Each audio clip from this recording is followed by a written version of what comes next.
Since I last stood at this podium, we've lost more than 800 Arizonans to opioids.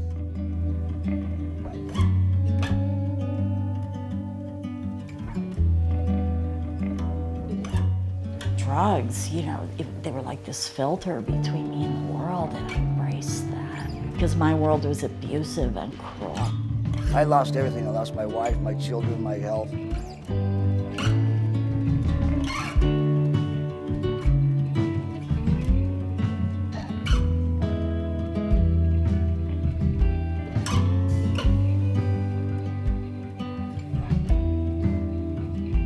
I needed help.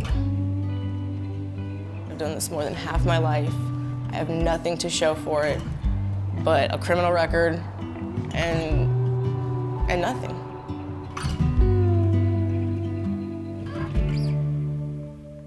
Live from the Stevie Eller Dance Theater in Tucson, Arizona Public Media presents Community Interactive, Arizona Addicted. Please welcome tonight's moderator, Arizona Illustrated host, Tom McNamara. Thank you. Good evening and welcome. We thank you so much for joining us tonight, giving up some of your evening at the Eller Dance Theater. We're not here for the dazzling performances they put on. We're here because you care about this crisis that's gripping Southern Arizona right now, and that is the crisis of opioid addiction.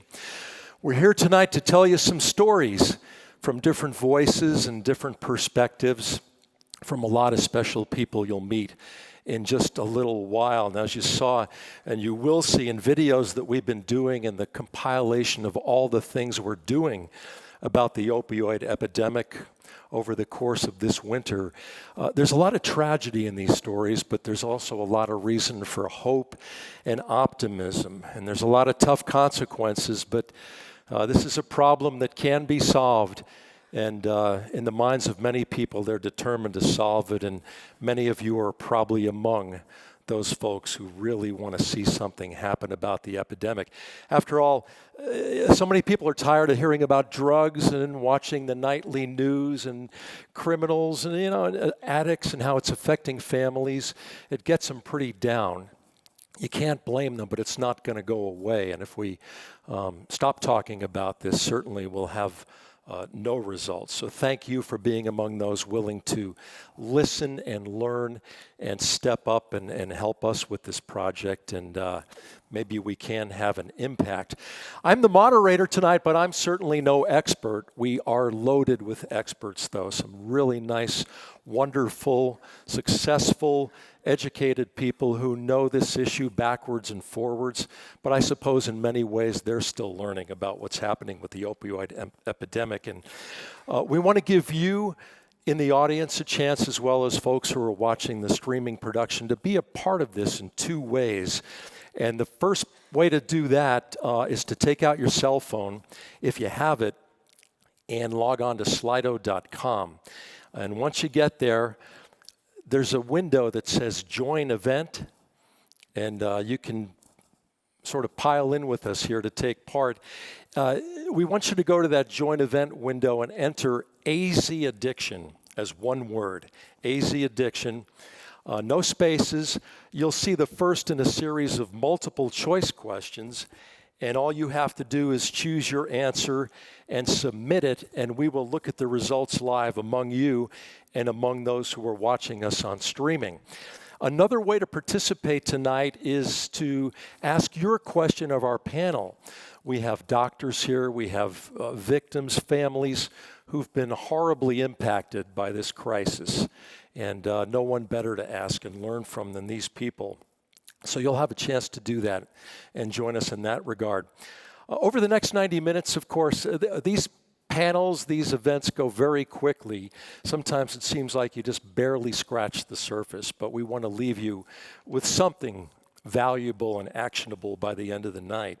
And so we'll have the panel out here in a moment, but first, as you've seen already, we'd like to play you some videos to sort of immerse you in the topic and get ready to hear from our panelists and move forward. So here's another video, a lot of background tonight and information about the opioid epidemic, and I'll be back here in just a few moments. Thank you very much for being here.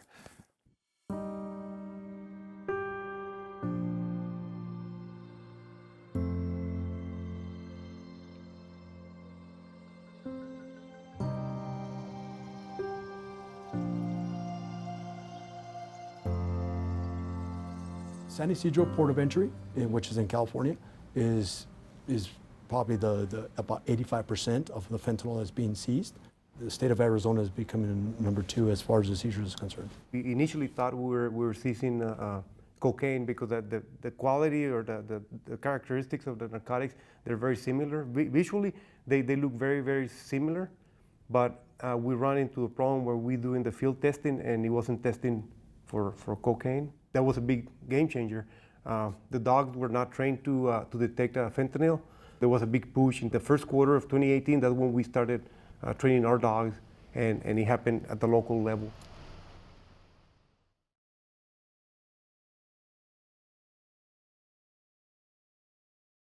Most of us used to carry a probe, which was basically a car antenna cut off with some notches in it, and we would probe packages, you know, in a seat or in a dashboard, wherever we found a narcotics package, we would probe it just to get an idea of what it potentially could be, and we have put the brakes on that. No one carries probes anymore, and that happened fairly quick after our first fentanyl interceptions.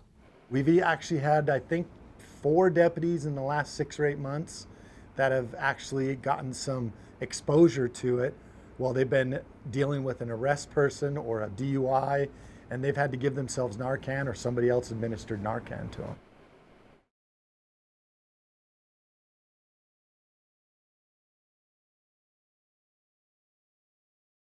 Last year in January, down in the Nogales, Arizona port of entry, the CBP seized the largest amount of fentanyl in the United States. There's about 254 pounds of fentanyl. We have made seizures in stacks of tortillas, inside of pictures, like large painted pictures. Tables have been hollowed out and then filled with narcotics. So if you can imagine it, the attempt to smuggle narcotics using that method has probably been tried. The narcotics smuggling industry and these drug trafficking organizations are very good at what they do. The crisis has been ongoing, and they will find any way in different ways to get the narcotics up here. Especially on the I-10 freeway and the I-8, that is one of the main corridors for the cartel bringing drugs into this state and into this country. And so we feel a great responsibility to try to protect not only Arizona and our county, but the entire country from these drugs coming in.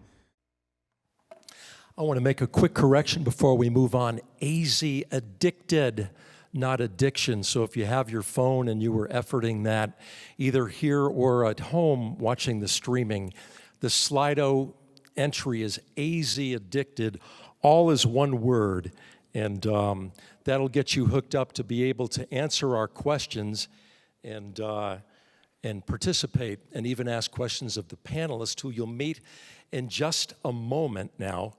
Let me ask the first question tonight as you log on to AZ Addicted, ED at the end. The first poll question, what is an addiction? And I think a lot of us who are not in the field have various impressions and beliefs about what is an addiction. Is it a physical dependence on a drug with withdrawal symptoms if that drug use is abruptly ceased?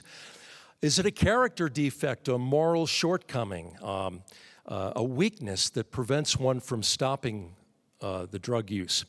Is it a compulsive drug use despite harmful consequences, throwing caution to the wind with your very life?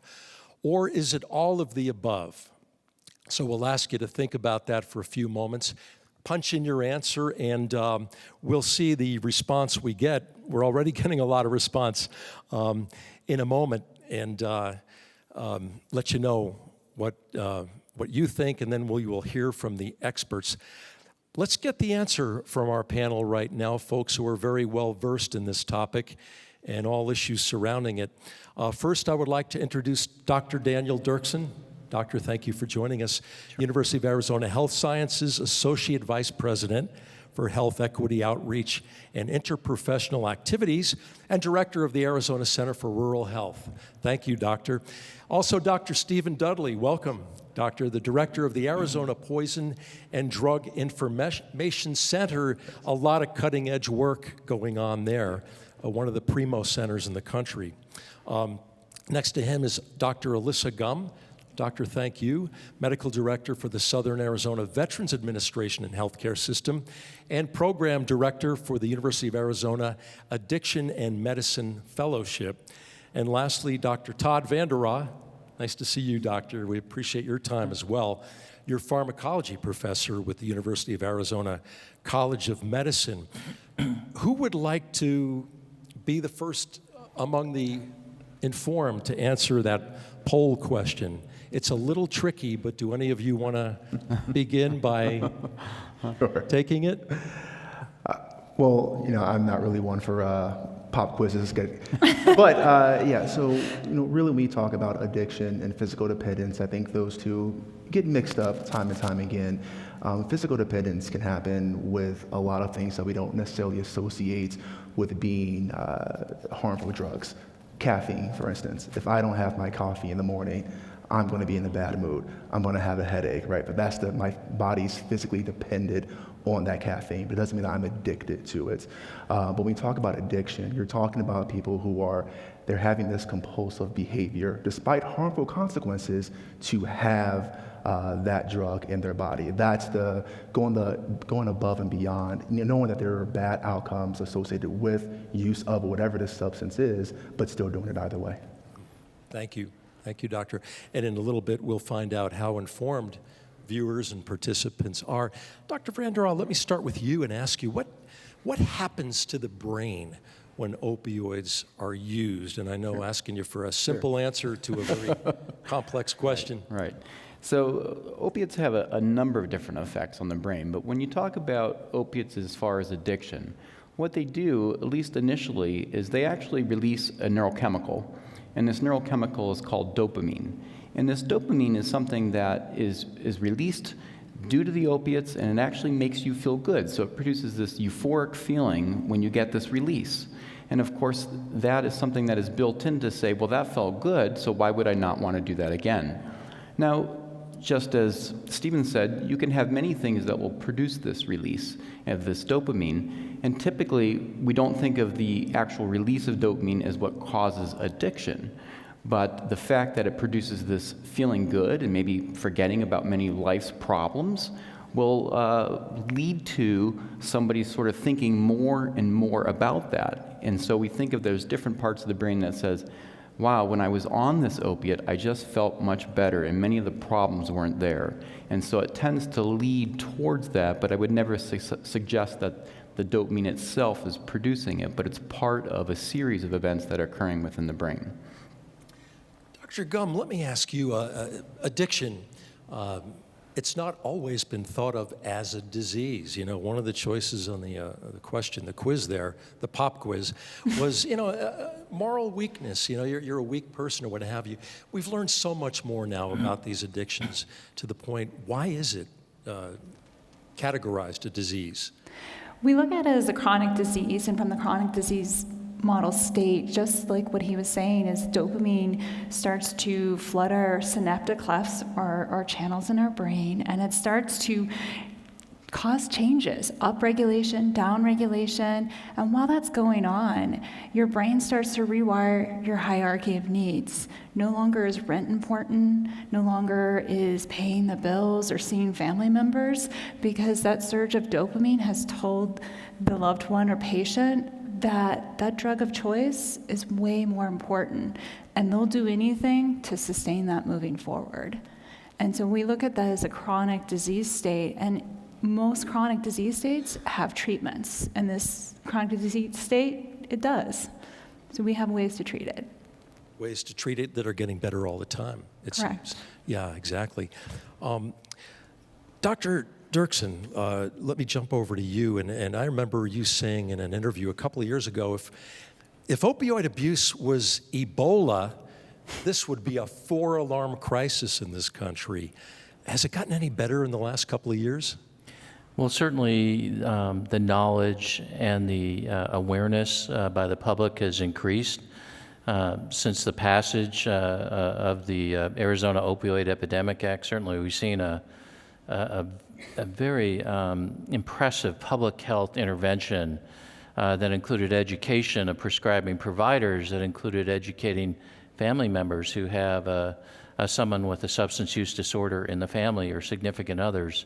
So we've seen an increase in awareness, and we've gotten better at really understanding with the deaths that happen, especially in younger people, that many of those were related to opioids, whether they were illicit opioids, heroin, or prescribed opioids. So we've gotten better at figuring out what really happened, and as a result, our numbers have skyrocketed over the last couple of years. But with that passage in 2018 in the legislature that the governor signed into law, we've seen a lot of effort. And we've certainly seen the early indicators that we're starting to get better at reducing the duration, the number of pills that are prescribed for the first episode of acute pain that someone might get, using less long-acting opioids, and using much lower dosages for much shorter periods. And those decreases have decreased from anywhere from 40% to 50% that we're seeing by prescribing providers.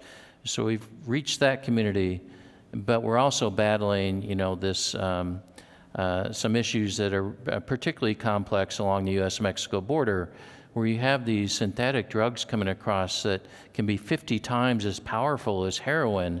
And so some individuals don't realize that their heroin has been mixed with one of these synthetic things like fentanyl, and they do themselves in accidentally.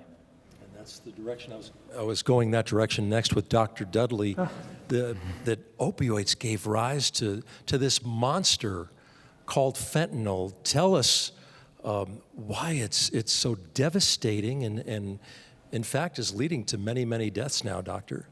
Sure. This is a very complex issue. And you take a step back here to the 80s, the 70s. You have prescription medications, the opioids. You have fentanyl's been around since the 80s in a patch form, in an IV form. We didn't really hear much about this back then, right? Then you have, during the 90s, there was this big push of pain as a fifth vital sign. You have the Joint Commission in hospitals saying, hey, you have to have great patient satisfaction scores, and that includes making sure you're taking care of your patient's pain. Well, opioids surely will do the trick, right? And so you have this perfect storm of this overprescribing. You have the perfect storm of you need the opioids to feel better, and then this sort of misconception that opioids are safe and that there is no risk of addiction. And we now know that that's absolutely not true. The reason I say that is that we look at fentanyl, and fentanyl is certainly a big issue. As Dr. Dirksen said, it's very potent, 50 to 100 times more potent than morphine is. But we have to remember, we use that in the hospital every day. Right.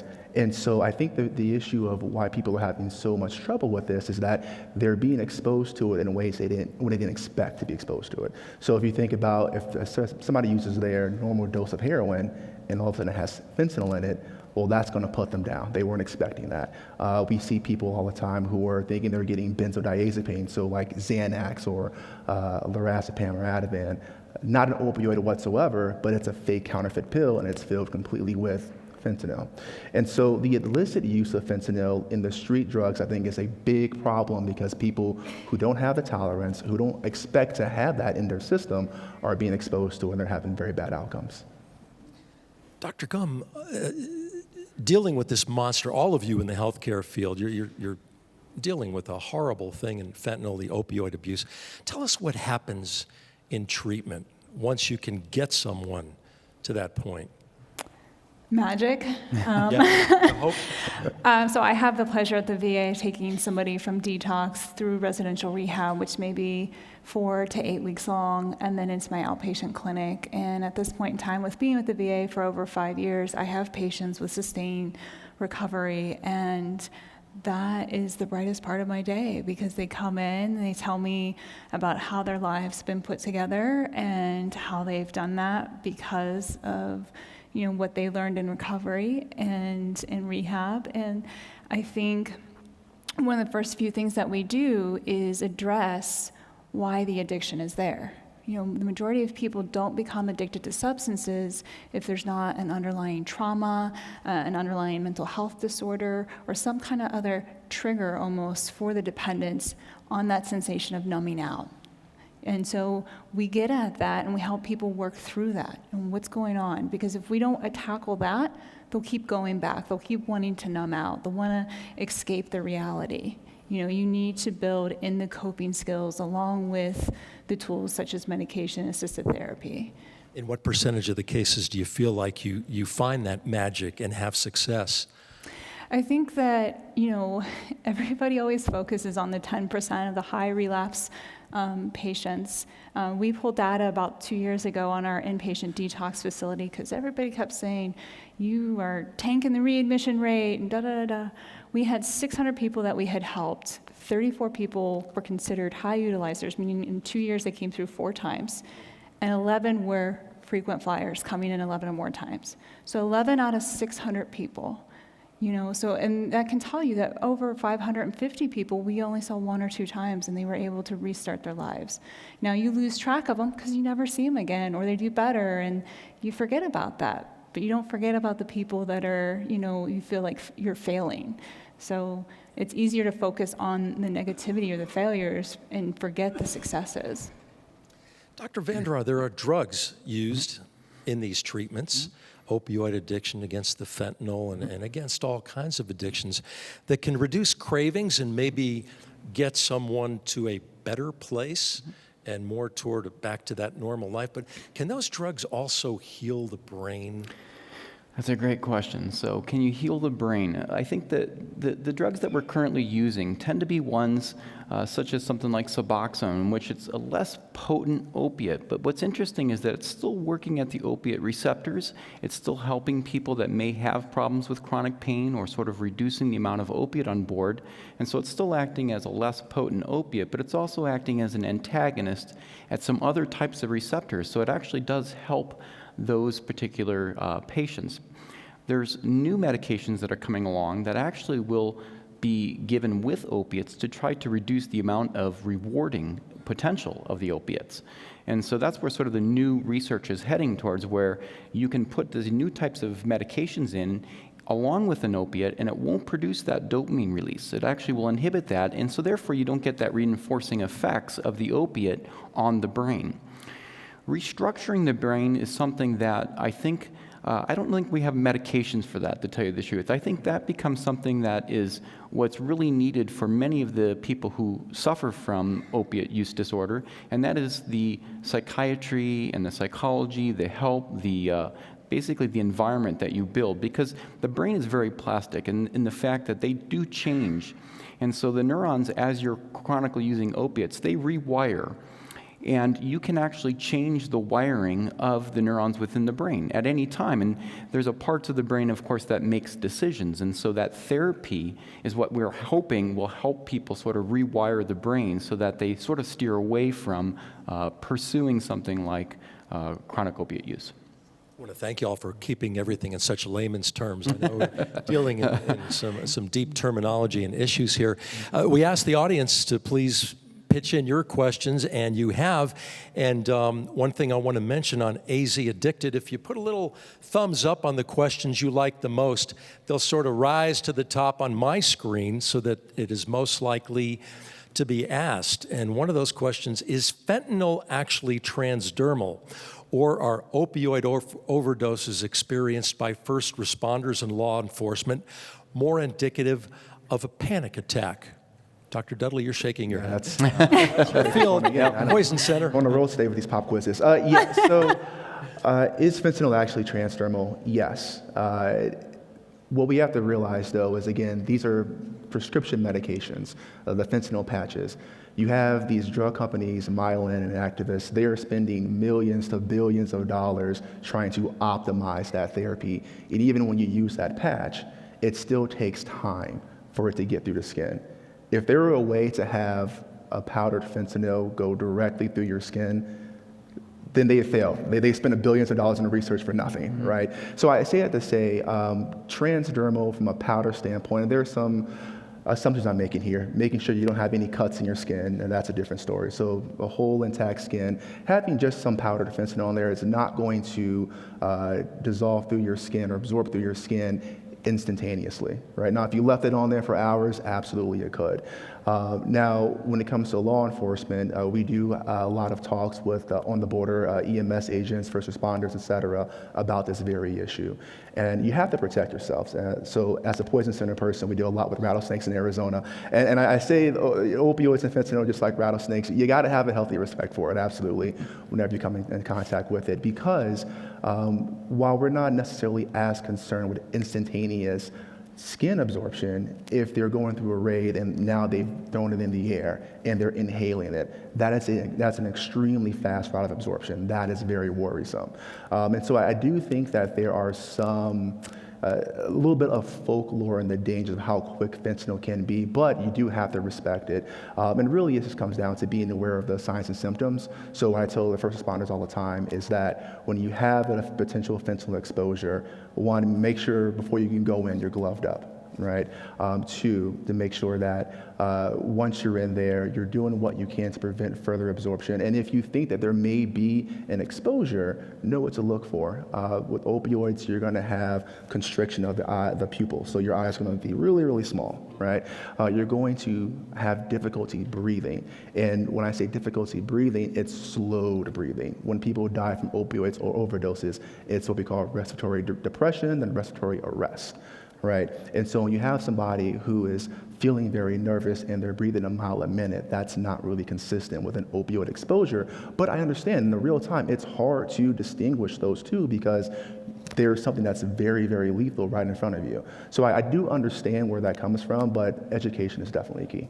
And briefly, we understand the vast majority of calls you get at the Poison Control Center are from health professionals, not the public in crisis, but doctors, other health professionals are the ones seeking out your help. Yep, so that's the Poison Center, the two poison centers in Arizona, we run the opioid assistance and referral line. Right. And that was really geared for healthcare providers to call about questions about opioids. And we do have those questions all the time.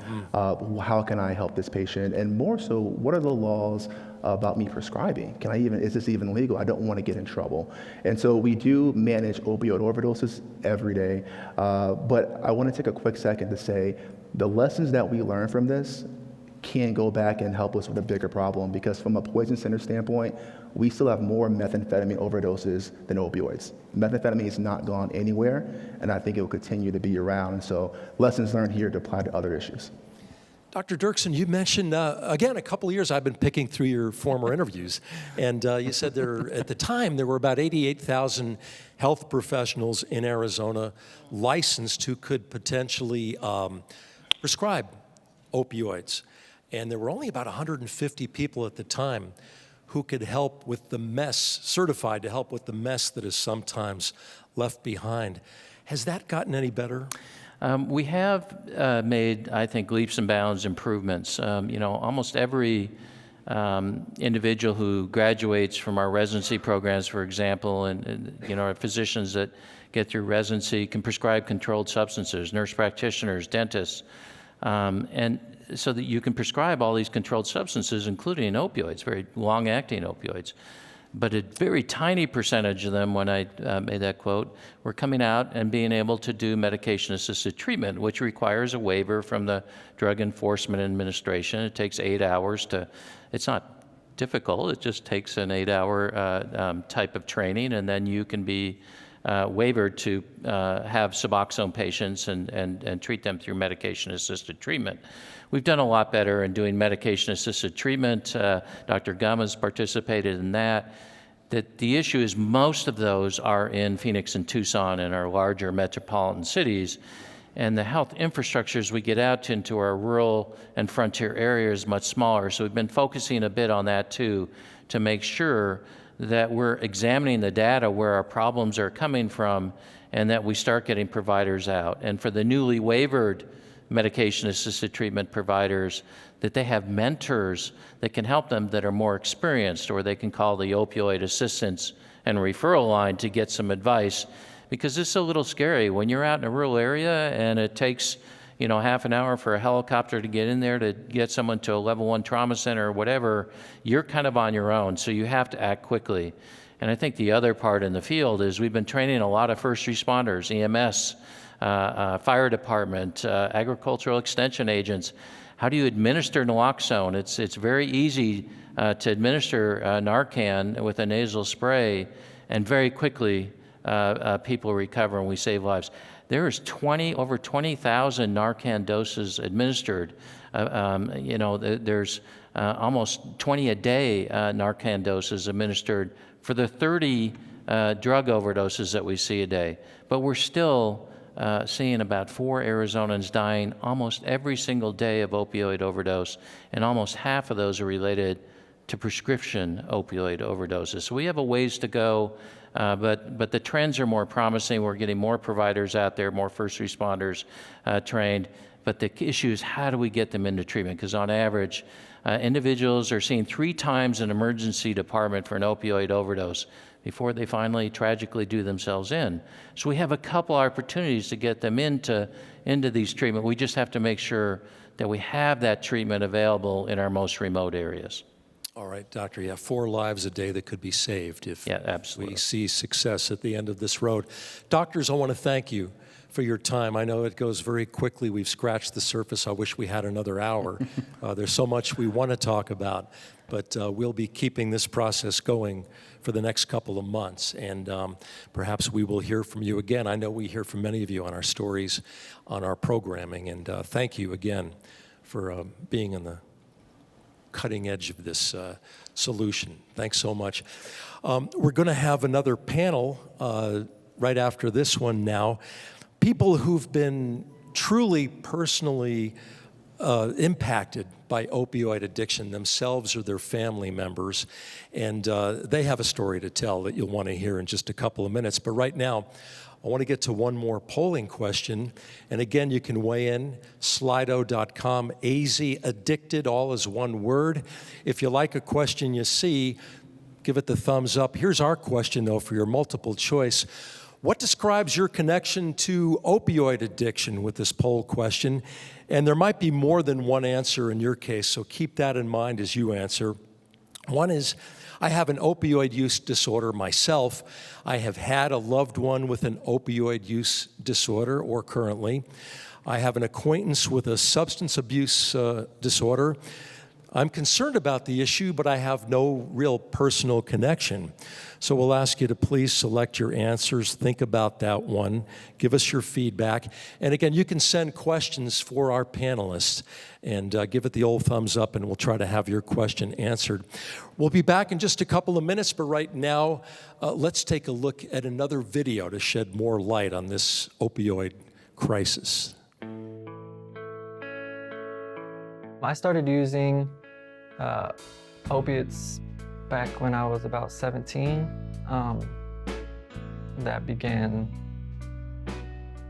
10 years of a long road. Opiates made me feel amazing when I was on them. When I was off them, they made me feel horrible, terrible, depressed, ashamed. So you seek that high to cover those emotions and to not go into withdrawals. And then you feel amazing.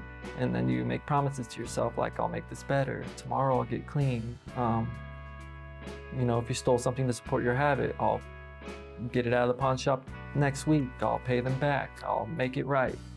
And then the high comes down again, and you'll do whatever you need to do to get back on that mountain. So being in and out of jail multiple times, stealing from my family, that was probably my lowest time. And yeah, that changed my life. I just realized that's not who I want to be. That's not who I am. And slowly I turned my life around with help. I tried to quit multiple times by myself.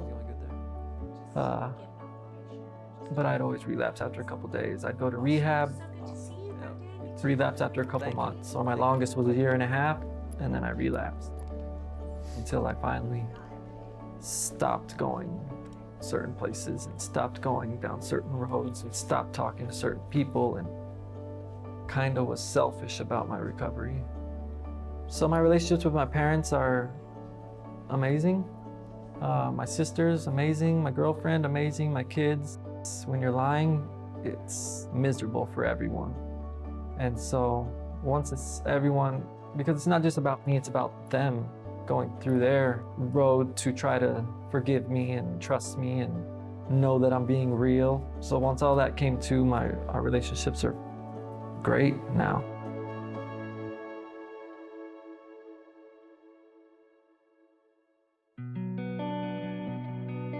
I do remember the first time I ever did take an opioid. I was 19, using those medications to not only block out physical pain, but hey, check this out, they also block out my emotional pain too. I had my first child when I was 20. I was still getting it prescribed during my pregnancy. Eventually they cut you off, you try to go to the next place, and it's just a repetitive cycle, and so eventually you just go buying them off the street. I called a friend who told me she had something that wasn't quite the same, but it would take away the withdrawal. And that was heroin.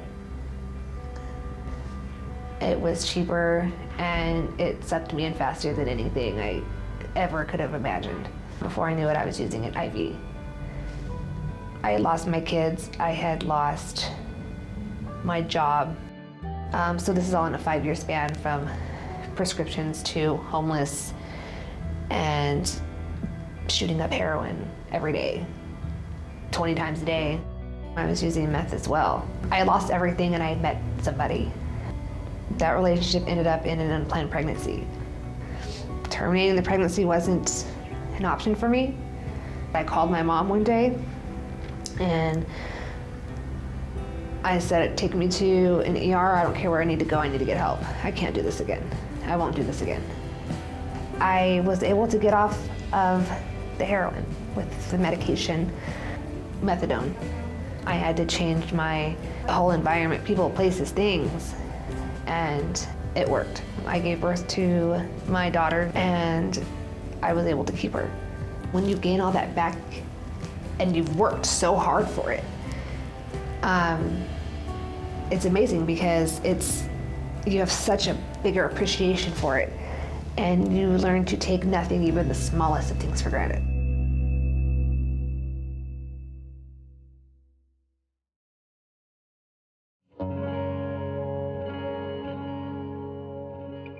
I remember Kelsey as a beautiful young girl, woman.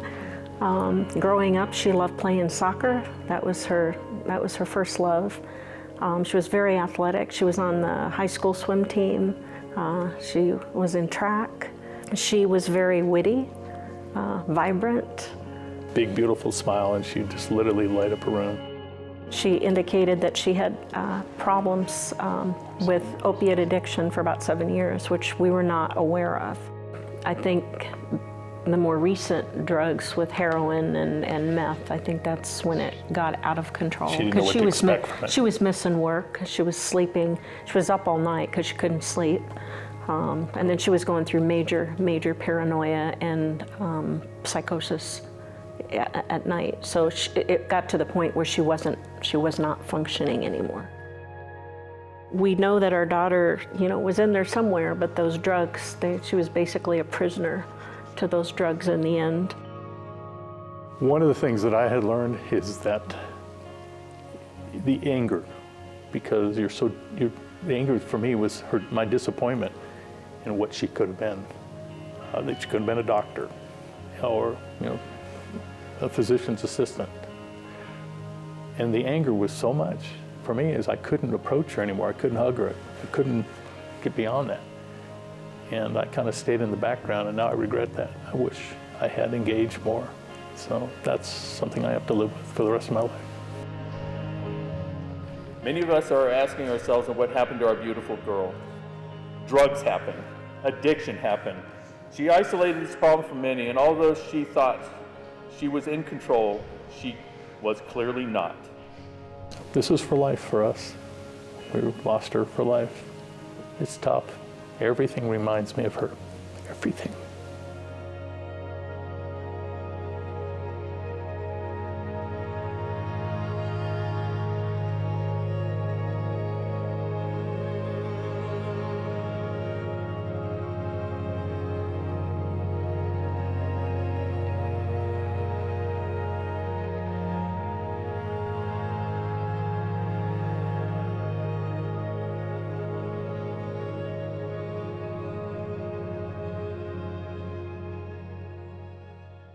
I have 3 daughters.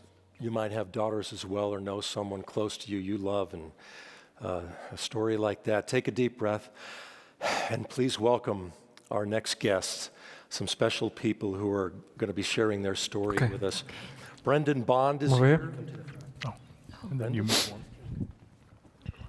And Louise and Jerry Bytel. Awesome. Come on out, and thank you for joining us tonight. We're anxious to hear your stories. Thank you. Thank you, Louise. Hi, Jerry. Good to see you. Please have a seat and get comfortable, and I'll get things rolling here. Before we talk with our guests, let's check out the recent poll now and see where everyone weighed in. The question: what describes your connection to opioid addiction, even remotely? Are you at all connected? And the poll results are here. 50%, you've had a loved one with opioid use or disorder. 50% concern, no personal connection, so it's right down the middle. Pretty interesting, but 50% is pretty high. I think we'd all agree. I have an acquaintance with an opioid use disorder, 31%, 3 out of 10 people. That's a lot. And 12% admitting to some degree, if degree is the right word, of opioid use disorder. So very eye-opening, and it just lends more credence to what a crisis we're facing right now. We're only able to show a small part of your stories, which is a shame. Again, as with everyone here tonight, we wish we could spend a lot more time, because these stories go very deep, very profound. We've seen a lot of you on our television programs, so we've seen the video, and we'll continue to do that. We're not going to let go of this crisis and the search for solutions. So let me welcome you. And while it's important to hear from the experts, these are the people who've lived it in many respects. The family, their friends, and themselves. And Brendan, you lived it, and I want to ask you, come at you head on and say, what is it like to be opioid high? I know we know the clinical definition of the high and that kind of thing, but you lived it, you struggled with it, you struggled some more, and you beat it. What's it about? How does the high feel? So the opiate high makes you feel like everything's okay, no matter how bad things truly are. You just feel amazing. I mean, you can be at a dope house with needles all over the place, no money. Everybody hates you, or you think they do. But when you get high, all of that just dissolves, and you feel great until you come down. And what's that feel like? Like down. Like the world's on top of you, because you gotta deal with life again, and reality shoots you in the face, and then you realize you got to do all these things, and you made all these promises, and what lie did I say to get me here? And so you'll do anything to get high again, to feel back to normal. We have heard, been told, read that you can get to the point where you would rather face death than rehab. Did that happen to you? Yeah. I mean, you'll do anything to fight the withdrawals, to not go to rehab, to not feel like you're stuck in a place where you can't leave. Mm-hmm. You lie to yourself feeling like you're in control and you can deal with it.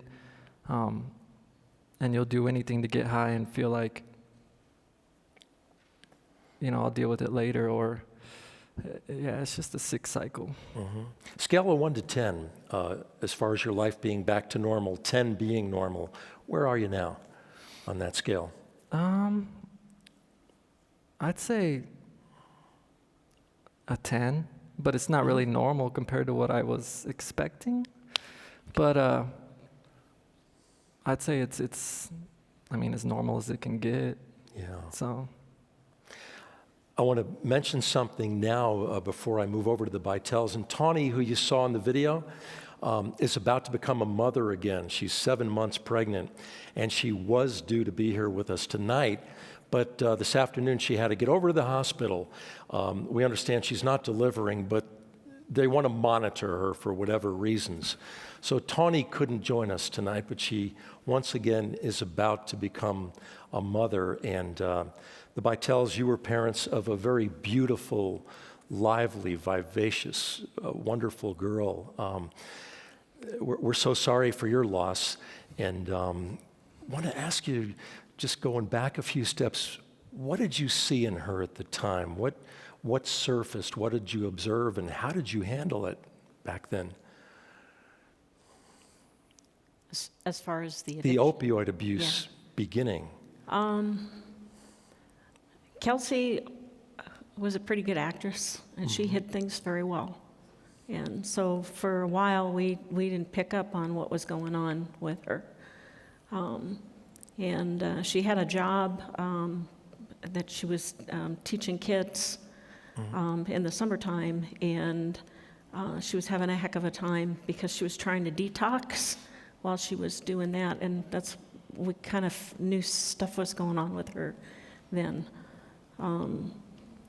Part of it, she had a degree in exercise science. We always wondered why she wasn't pursuing that, but I think a lot of that had to do with the drug use, where she wasn't ready to pursue those dreams because she knew she had the problem. But then it just, toward the end and toward her death, it just totally spiraled out of control. She was not in control of her life anymore. Yeah. What was the timeline on this? How long did this go on where you were maybe perhaps suspicious before reality was right in front of you on this?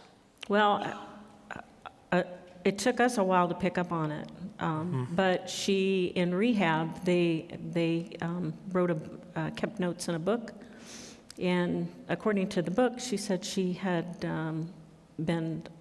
had problems for 7 years. Wow. So, but it really didn't rise to the level of where we were really noticing it, I would say, until probably the last 3. Mm-hmm. And once you noticed it, how did you deal with it at that point? What changed? Well, like I said, she was a good actress. She could hide it. She thought she had it under control, and we never thought it would ever come to this. It all started back in 2007 when she injured her knee, tore her ACL in playing soccer, and after the surgery, they put her on Oxycontin, and I remember her laying on the bed with the ice pack, and I'm the one that's giving her meds. And I feel really bad because I was the one that was started from the beginning feeding her these meds every 3 to 4 hours for pain. And we found out down the road that she had an addiction gene that she was tested for, so she got hooked. And she was also fighting depression. Mm-hmm. So, I think when she started taking those pills, it was like, oh, this makes me feel better. Yeah. Was there a degree of denial, too? Was there a fear of stigmatism as a family, that someone in the house was abusing opioids? And was that at all weighing on you, that kind of concern? Yeah, I think it does weigh in, because there is definitely a stigma to addiction. And I think that's why we had a full church at her service. And we debated whether to put something in the obituary as to whether or not what she died of, and we decided not to do it in the obituary. But I said to Jerry, I says, we have to let people know, because nobody suspected Kelsey had an addiction problem, and people were shocked in the church. They were absolutely stunned. It was an addiction issue. Yeah, even at her funeral, people don't know what to say. They don't know how to react. And people need to talk about it. They really, and what we have found is people that we have talked about, like you said in your statistics, I would say probably all the people we talked to, I would say probably 98% either know people or have experienced it.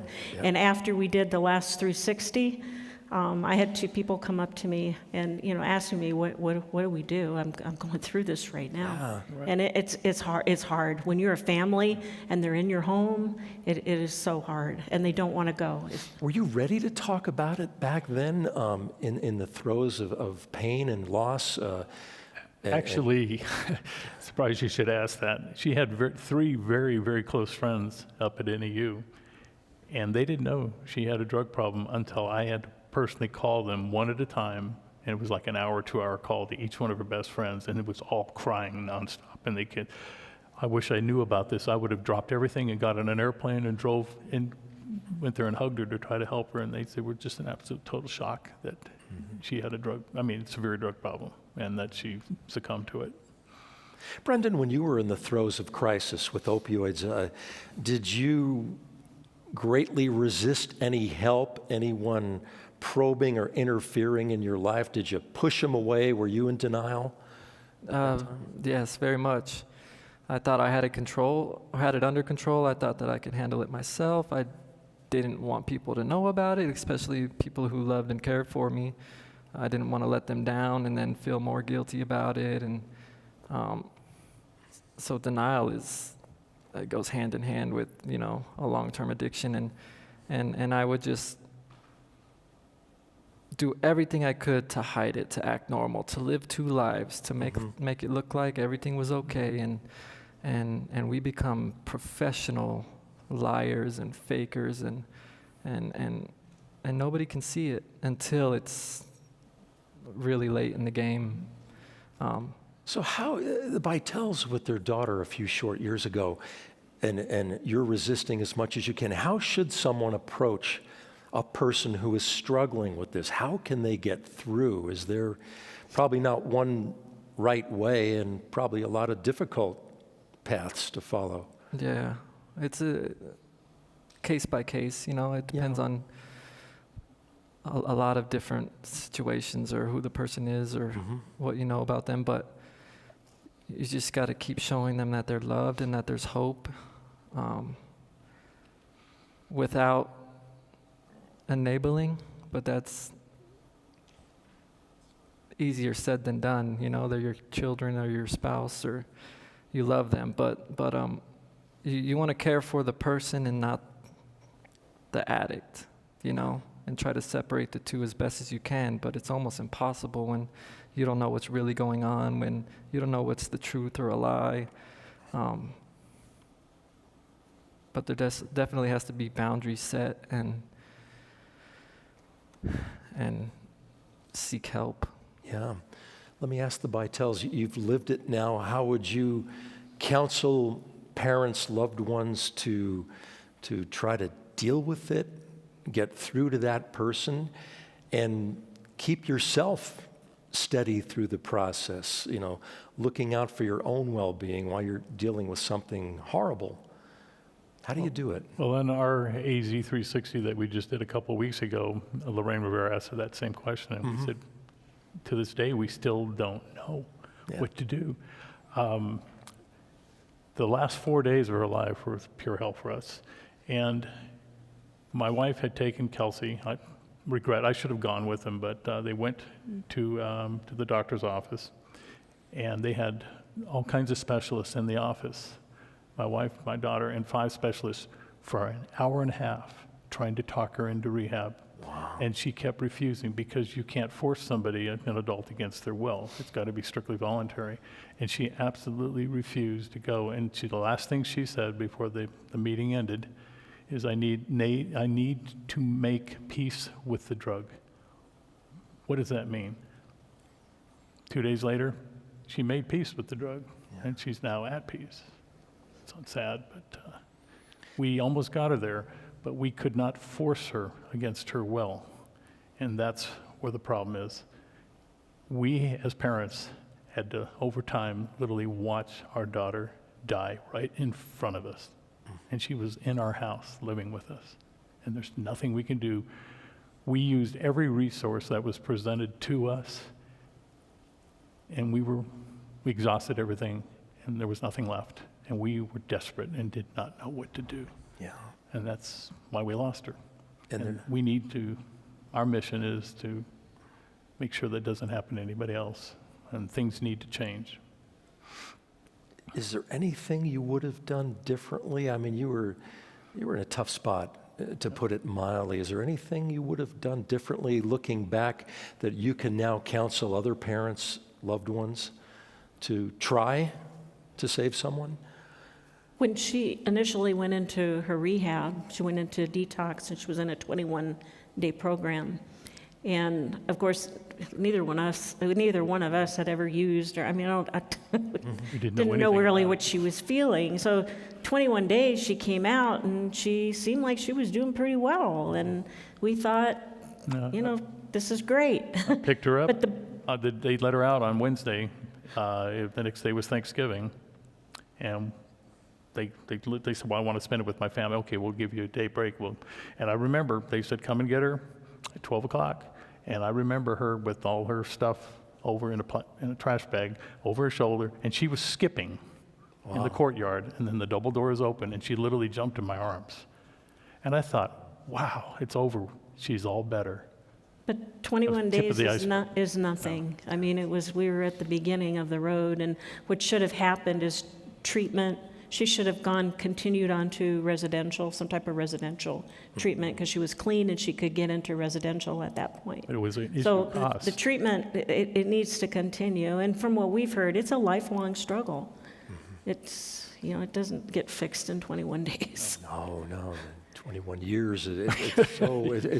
It's so difficult, so many unanswered questions, so much we don't know about, pinpointing solutions. Let's move over to a Slido question from one of our participants now.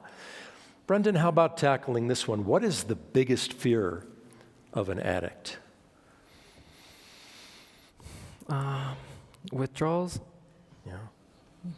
Being caught or found out if you're hiding it, but withdrawals is the biggest fear. That's what fuels the tank. That's why we keep on going. To fight the withdrawals, to not feel sick, to not, to be able to cope and go to our job or take care of your kids. Or you mentioned not being found out by who? Anyone? Police? Anyone. Family? I mean, your loved ones so. for sure. People that you care. Yeah. That that if they know it matters to you. But anyone really. I mean, some people don't care. They just go for it. But you're not. It's not something to be proud of, Yeah. How do you help someone who is still in a place where you were not so long ago now? How do you pivot them to begin to seek treatment and actually get them to follow through? What would you do to make that happen? Just let them know they're not alone. Yeah.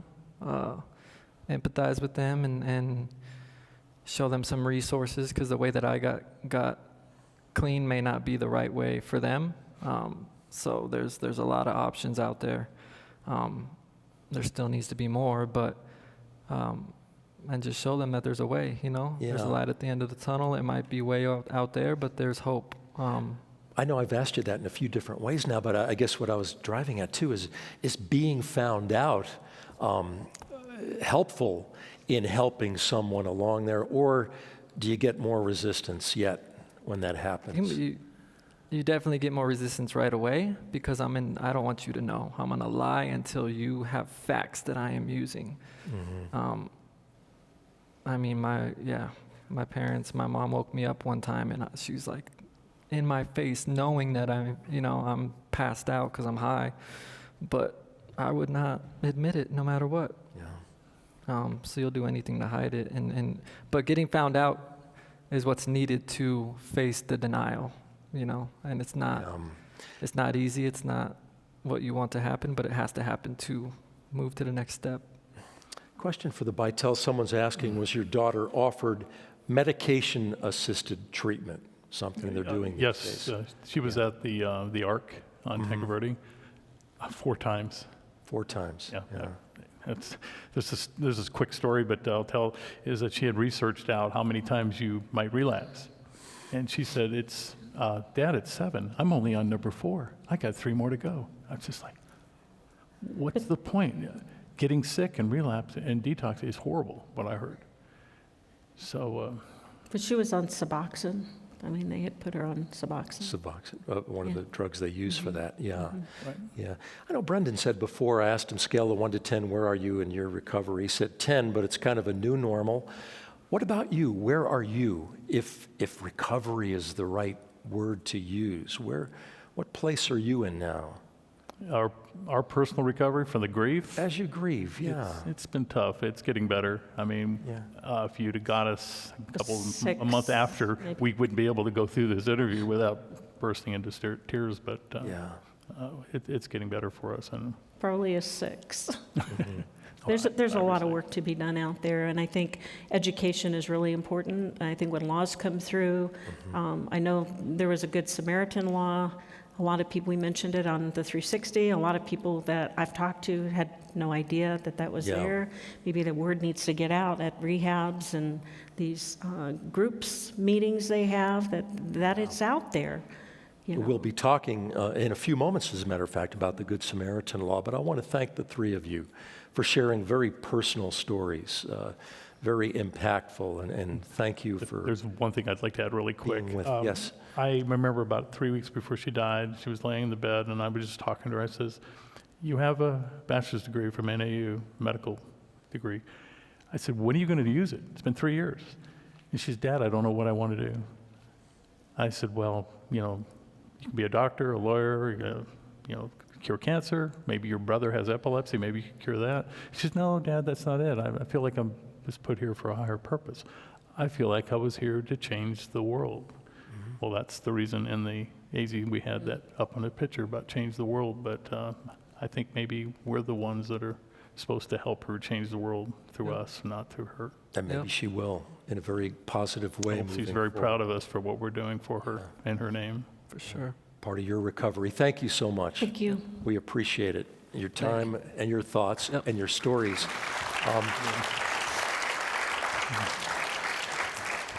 And we'll head to our final poll question now. We're going to do this one more time, a poll question in front of each panel. And the Good Samaritan law is coming up now. So grab the phone one more time, the old Slido, azaddicted.com. And we want to ask, because we're all about solutions with this broader effort, what initiatives do you support in the efforts to reduce opioid-related deaths? And you can choose all that apply, all that you think.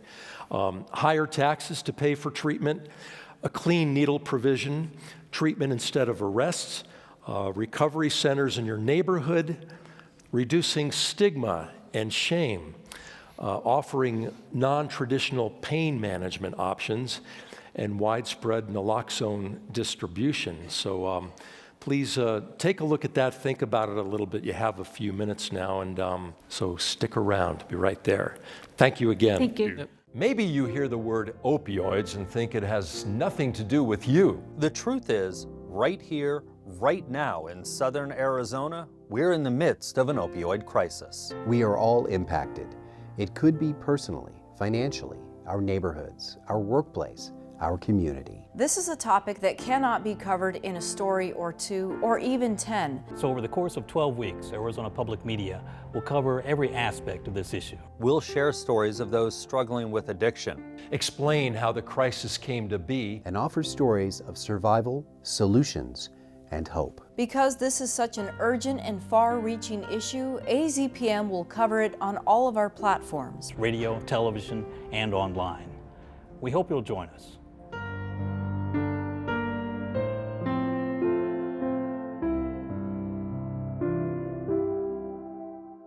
Our final panel is being seated now. Thank you all for joining us. I'll introduce you here in just a moment.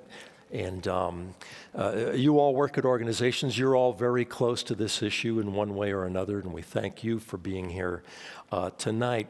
Before we get started, let's take a look at our poll. And yeah, some strong answers, a lot of multiple answers now. We asked, what initiatives will you support to help stem the opioid problem and opioid-related deaths? Higher taxes for treatment, clean needle provision, law enforcement diversion, etc. 89% law enforcement diversion programs, treatment instead of jail, reducing stigma and shame, 89%, non-traditional pain management options, recovery centers in your neighborhood, 85%. You can remember a time when that was not a popular option, and 85% of the people say, no, maybe that should be done. 81% for clean needles, 57% for higher taxes to pay for treatment. So let's talk to those in the know on this aspect of the opioid crisis. Haley Cole, welcome. You are the Executive Director of the Sonoran Prevent Works. Thank you for joining us. Dr. Jeremy Chastain is here, Clinical Assistant Professor at the University of Arizona, Anesthesiology and Chronic Pain Management Clinic. Dan Barden is here. Dan, good to see you. Clinical Services Vice President at Kodak Health Recovery and Wellness Center, a very busy place, a very pivotal place in town. And Assistant Police Chief Kevin Hall with the Tucson Police Department. Again, we are grateful for your time this evening to help us get through this and find those solutions. And Haley, let's start with you. Your organization practices what's called harm reduction. So please tell us how that works. Yeah, so harm reduction is a approach to engaging with people who utilize high-risk behaviors in their lives. Oftentimes, we apply it to substance use, and we meet people where they're at, exactly where they're at, not where we think that they should be. So we understand that substance use is a reality for a lot of individuals, and rather than say, you're a bad person, you shouldn't be doing that, we say, what can we help you with? If that means halting substance use, then we want to help you get there.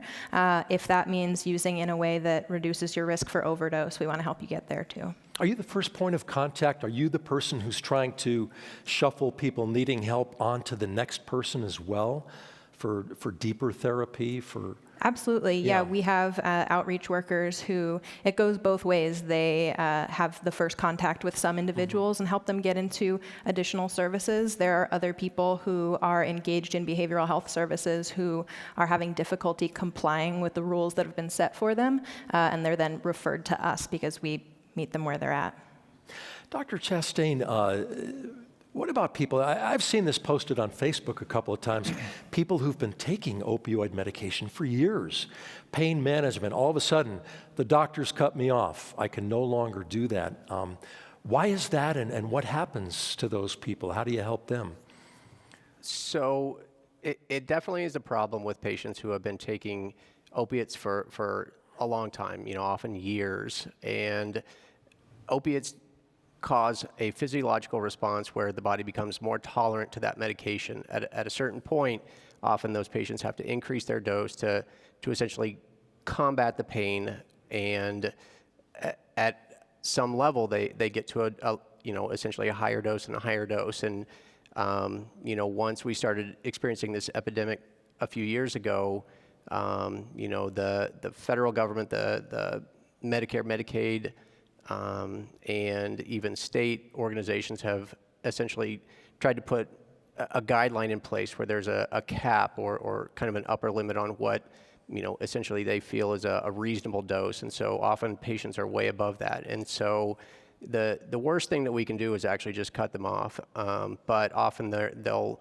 find themselves in a situation where their family doctor who's been prescribing their medicine for many years won't do it anymore. And so we do have options, such as Suboxone and some of these other medications that can help. But, as a pain provider myself, I try to kind of manage pain in with other methods and with other treatment options, including injections, other types of medications other than opiates. But it's a real problem. There are definitely a lot of patients out there over the last several years that have suffered with dealing with that situation where they go from these high doses to, no longer wanting to prescribe any medication. So. Yeah. Hard, very hard situation. Yeah, they almost feel like they've been left out in the cold. Absolutely. Thrown out, yeah, and I've seen firsthand accounts of that. Dan, over at Kodak, what happens when people in trouble walk through your door? Yeah. So at Kodak, we did a couple of years ago, we opened 24 hours a day, 7 days a week, just so we would be available for people whenever they decided now's the time we want to come. So somebody walks through our doors, first thing we do is get contact information from them. We want a phone number, we know the name, whatever, because if they decide to leave, we want to be able to still reach out to them. But they will come in, get that information, they'll see a nurse, we'll get a nursing assessment on folks, check their vitals, do an EKG, because a lot of the medications do have an effect on the heart, so we want to make sure that the EKG looks good. They'll see a doctor, one of our doctors, get assessed, get a health and history and physical, do a psychosocial so that we get their entire history, see what goes on with them, and try to get them started on whatever the appropriate medication is. The doctors will have the conversation with the folks who come, look at methadone, look at Suboxone, look at Vivitrol, whatever those options are. Person makes the choice, we try to get them started that day. What's your batting average, so to speak, success rate? They come in the door, how many stay in the door? You know, it seems to break down by thirds, quite honest, because a lot of people who come in will talk about medications. About a third of them are ready to accept medications at that point in time, so we start them on medications. About a third of them look then get involved in other kinds of treatment. They might go into therapy, residential treatments, detox programs, other kinds of group treatments, other substance abuse treatments, and a third of them probably aren't ready then, and we're doing the outreach to try to re-engage them. Chief Hall, Haley talked about a harm reduction program. Tell us about the deflection program that TPD is involved in. Sure. The deflection program, at least within the Tucson Police Department, is what we would call a hybrid program. I had the ability to travel around the United States and see a bunch of different programs back in 2016, 2017. What I did was sort of pick and choose the best elements of different programs that I saw. We brought it back here, and my team and I sort of built this from the ground up. And essentially what it means is with the appropriate training and experience, we give officers the opportunity when they're engaging folks who are active users suffering from a substance misuse problem, and there are charges, generally felony charges involving narcotics or paraphernalia. If the officer feels that those folks are at that point in time ready to engage in treatment, they deflect them away from the criminal justice system. They do not take them to jail. They go ahead and take whatever contraband is on them, and that gets destroyed later on, but then they facilitate their transportation to either Kodak or another facility that we utilize, but generally Kodak. And you work with a lot of peer support people, like Brendan, who was out here a few moments ago and had his struggles. A lot of those folks involved in the effort. Absolutely. Yeah. There are a lot of folks involved in this effort. Quite frankly, Haley has some awesome employees here in Southern Arizona, Chris Thomas, Stacy, and all of the employees at Kodak. This is a collaborative effort. And Brendan is one of our embedded peer support specialists. So we actually have former users who sit next to our folks in the police department on the third floor and actively work these cases, doing assessments on who is the most at risk, and then they go out and try and engage those folks and get them into treatment. We have a surge of questions, folks wanting to ask the folks with the solutions some questions. We'll go over to Slido, and someone wants to know, why are needle exchange programs still illegal in Arizona? Who wants to run with that? Haley? That one's Haley. Yeah, Haley. Sure. That's a great question, actually, and a lot of us have been asking that question as well. There are only 14 states left in the U.S. that do not have legal syringe service programs. 2020 will be the third year that there is a bill in the legislature that does not ask for funding for these programs. It doesn't ask you to like these programs. It simply asks that if I give somebody a syringe who is going to otherwise use a used one, that I not be considered to be committing a felony. There is still so much stigma around an initiative that has an incredible amount of data behind it. We know that these programs reduce overdose fatality, they reduce HIV and hepatitis C, and they're a link to treatment. Which is also important. Yeah, hepatitis C, and it becomes a vicious cycle if you can't stem that with your efforts. Dan, a question for you. Does opioid addiction impact, is treatment widely available, or are there issues with access at Kodak or elsewhere? Treatment is more available now. For opioids, treatment is more available now than it probably ever has been before. There have been a lot of additional MAT clinics and opioid treatment programs that have opened up over the last few years, a lot of it in response to everything that's been happening in the entire epidemic that occurs. There are often issues with people being aware of where all those programs are. That you don't see a lot of signs that will flash and say, opioid treatment program here. So we have to advertise the best we can advertise word of mouth, you advertise with flyers, but there is a lot of treatment and access is available. There's probably a treatment program in every part of Tucson at this moment. We bring people in and try to connect them to the program closest to their home. Dr. Chastain, one of those treatments is called MAT therapy, the medically assisted treatment. Tell us about that, and I understand in some circles it is controversial. Well, so essentially it's trying to take someone who is dependent on an opiate and essentially replace the opiate that is more dangerous with something that's a little more controllable, such as methadone or Suboxone or some of these other alternatives like that. And the idea is, if someone is getting something from the street, they're using what they think is heroin and often containing other substances. At least this way, by using medically assisted treatment, you're supplying a medication that what that medication is, the dosage, it's in a controlled setting, and by being consistent, they're then able to hold a job and function in a way that allows them to regain their life.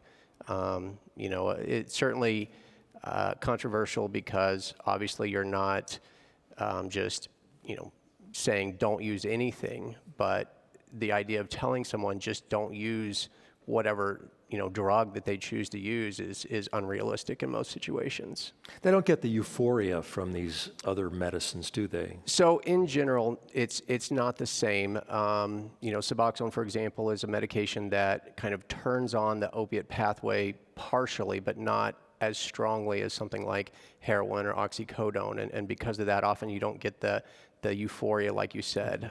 Sometimes you'll see people will combine medications to try and get that. But again, that kind of goes back to then the typical behavior of people who use drugs, that they're trying to find sometimes other things to supplement it. But the medications by themselves are definitely good alternatives to people who are using otherwise illegal or illicit substances.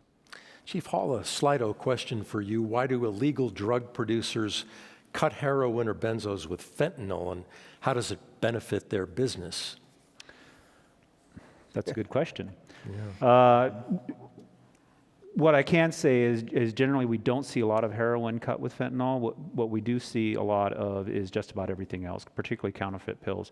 And what I can say for the past 18 months to 2 years in Tucson, almost every single seizure of pills that we have found or come across are not pharmaceutical in any way, shape, or form. They're manufactured in illegal drug labs, and they all contain fentanyl. We were just having this conversation backstage. Everything now in Southern Arizona contains fentanyl: cocaine, methamphetamine, everything. And that's what we tell the users when we're doing outreach: is what you're taking is going to have fentanyl in it, and you need to be aware of that, and you need to take care of yourself. And we've all seen the stories, a couple of grams, a couple of specks of fentanyl can do you in. So when we use fentanyl in the operating room for pain in surgical settings, a dose for a typical patient is between 50 and 100 micrograms. And so, you're talking an extremely small amount if you had a powder of this medicine. And so it's very, very potent. And getting worse, are we seeing more and more fentanyl now? This synthetic that has more or less overwhelmed a certain population? For sure. And I think it's cheap. I think that's the biggest thing, is cheap. Because drugs morph to that synthetic substance, and there you go. Yeah. Another question, medically assisted treatment, long-term or short-term, doctor, is that... So or it can be either, honestly. Yeah. Ultimately, if you can find a patient and help them to, go through the medically assisted treatment and get to a point where they can actually taper off of the medication, then that's ideal. I mean, that's the ideal setting. But if someone has to take methadone or Suboxone for years, if it helps them function, it helps them work, it helps them spend time with their family, then, in my mind, I don't see that as a problem. Yeah. Can I just add to that? Sure, is Dan. that as an opioid treatment program, we're actually licensed for two things.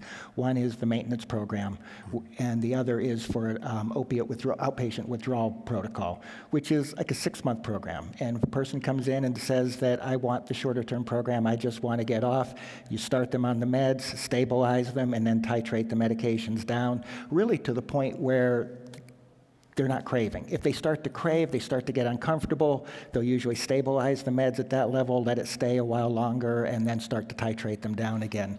I know our doctors try to look at folks in long-term maintenance even at a couple years, once they're stable, haven't been feeling any cravings, haven't been using, have been clean, and start talking about titrating folks down. He likes to look at hopefully having people off the meds within 3 years, but not everybody's going to do that, and some of these people are going to go for years and years. But it's better than returning to use and using the heroin or fentanyl again. In so many ways, a work in progress. Correct. In the medical community. Haley, you'd have an additional challenge, I have to believe, anytime a homeless person struggling with addiction knocks on your door. How do you handle that? What are they looking for?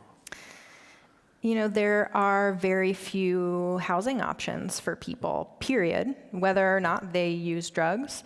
And then especially for people who use drugs who are unhoused, so many housing programs have very strict policies around not allowing people to stay if they're using substances, and that can range from sober livings, which are designed to treat a substance use disorder that is characterized by relapse. So the person has a symptom of this disorder and they're then punished. That's a problem. And as well as permanent supportive housing, it's also kicking people out. Housing First is a really, really good option. Housing First takes the principle that you can't make any positive change if you don't have a safe place to lay your head. Then we can talk about changing the way a person uses substances. Then we can talk about a person taking their medications the way that they need to or dealing with their legal issues. But Arizona really needs to be embracing Housing First before we do anything. Yeah, I think I see everyone's head nodding to those points on stage here, too. If you don't have them contained in a safe place, they're not going to be receptive to what you can offer. Chief, we promised to talk more about the Good Samaritan law, and we'd like to get your perspective on that, how it's helping, how it's morphing. I think it's a good first step to have that law on the books. I think maybe it needs to be modified a little bit, both in the language of the law and how it's pushed out so that people are aware of it.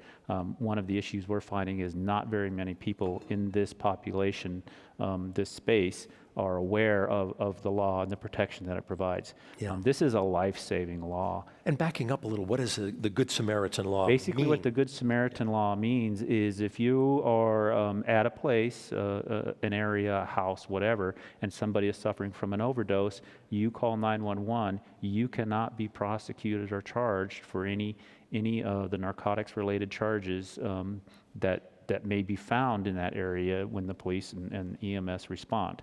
Now, what the Tucson Police Department has taken that a step further and said, we're not going to charge you for anything. This is about saving somebody's life. So we're going to get there, and we're not going to question you about paraphernalia that's on the floor or narcotics that are on the table.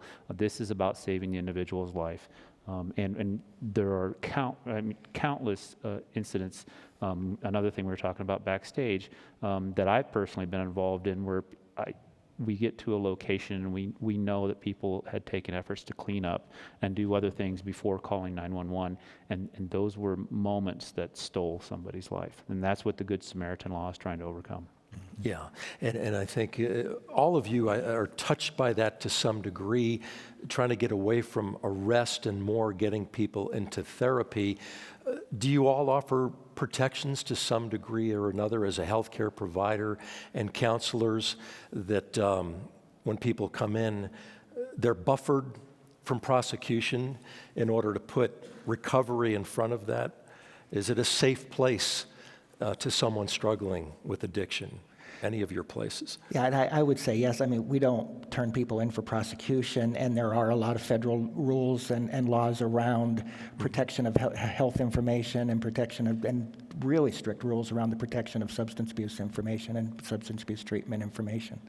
So nothing is disclosed without permission of the person. So. Yeah, and don't be afraid to walk in. If it's you or someone you know, don't be afraid to bring them in. Mm-hmm. Is that happening now, in fact, or is it still a struggle to get them in the door? We have people, so in Phoenix, we have our main headquarters, though we also have an office down here in Tucson. In Phoenix, we have people banging down our door, and we just moved into the neighborhood a couple months ago. For the most part, sometimes we will have family members who call us and ask us to work with their loved one, and for us, autonomy and personal choice is really important. So we will not engage with somebody unless they want us there.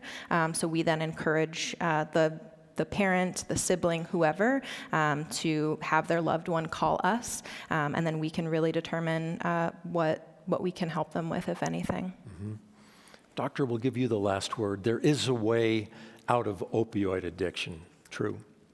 For sure. Obviously, anyone who is experiencing addiction, has options. There are, lots of places, actually not lots, but there are places where they can go.